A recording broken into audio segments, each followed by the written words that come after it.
अकोला महानगरपालिका क्षेत्रातील नागरिकांकडून कर वसुलीचे कंत्राट गैरपद्धतीने स्वास्ती कंपनीला देण्यात आले। ही कंपनी शहरातील रहिवासी नागरिकांना घर जप्तीची धमकी देत असून या कंपनीला मनपातर्फे अभय मिळत आहे। यामुळे उपायुक्तांच्या कक्षात उद्धव बाळासाहेब ठाकरे गटाने ठिय्या आंदोलन करत नागरिकांना शास्ती माफ करून मनपाने स्वतः कर वसुली करण्याची मागणी केली। मनपा प्रशासकाच्या अधिकाराचा गैरफायदा घेत कर वसुलीचा ठेका स्वाती कंपनीला दिला आणि मनमानी पद्धतीने कमिशन दिलं। हे अकोला महानगरपालिकेचे मोठे आर्थिक नुकसान आहे। त्यामुळे मनपा कर्मचाऱ्यांना कामच उरलं नाही। अशा ही स्थितीत स्वाती कंपनी मनपा कर्मचाऱ्यांचा वापर करून कर वसुलीसाठी नागरिकांना धमक्या देत आहे। अशा धमक्या देणाऱ्या स्वाती कंपनीच्या कर्मचाऱ्यांना मनपातर्फे अभय मिळत आहे। त्यामुळे या कंपनीला अभय देणाऱ्या मनपा उपायुक्त यांच्या कक्षात शिवसेना उद्धव बाळासाहेब ठाकरे पक्षाचे महानगर अध्यक्ष राजेश मिश्रा यांच्या नेतृत्वात ठिय्या आंदोलन करण्यात आलं। यावेळी जलप्रदाय विभागाचे अधिकारी नागरिकांच्या सेवेकडे दुर्लक्ष करतात म्हणून त्यांची खुर्चीही तोडण्यात आली आणि कर विभागाच्या कार्यालयाला टाळे ठोकण्यात आले।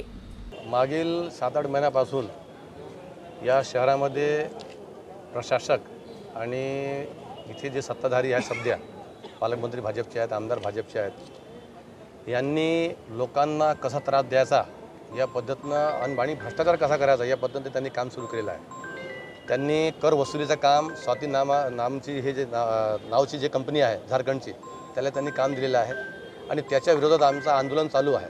आम्ही लोकांना आवाहन केलं की तुम्ही टॅक्स भरू नका, कारण की आपले जे 8.5% जे आहे ते लोकांना सूट मिळाले पाहिजे। ते सूट न देता हे स्वाती कंपनी जी आहे त्याला हे देऊ राहिले, त्यामध्ये मोठा भ्रष्टाचार आम्ही आरोप केलेला आहे आणि त्याचा आतापर्यंत प्रशासकनं किंवा जे सत्ताधारी आहेत त्यांनी आतापर्यंत त्याचा खुलासा केला नाही। आज वर्तमानपत्रामध्ये आम्ही वाचलो की जे लोक टॅक्स भरणार नाही त्याची आम्ही जप्ती करणार। म्हणजे जप्ती म्हणजे काय करणार? आता तुम्ही जे वसुली आहे हे तुम्ही स्वाती जी कंपनी आहे त्याला दिलेला आहे, याचा असा अर्थ आहे की हे कंपनी तुमची आहे का?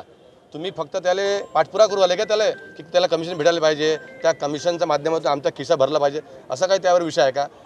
आमचा तेच मॅडमला म्हणणं होतं की मॅडम तुम्ही एक तर हे जे स्वाती कंपनी आहे ते रद्द करा, जे रेग्युलर पैसे भरतात त्याने 8.5% तुम्ही सूट द्या ना।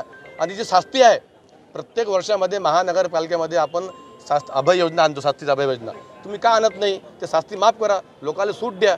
आमचे पैसे तो स्वातीवाला घेऊन जाणार झारखंडे ते आम्हाला मान्य नाही आहे। त्यासाठी आज आम्ही इथे आंदोलन केलं। त्यांना आम्ही रिक्वेस्ट केला की तुम्ही लोकांना दाटदपट करू नका, कारण की आता तुम्ही हे जे काम आहे तुम्ही स्वातीला दिले आहे तो जबाबदारी त्याची आहे। त्यांनी जे वसुली करायला पाहिजे होतं आतापर्यंत त्यांनी ते वसुली केलं नाही।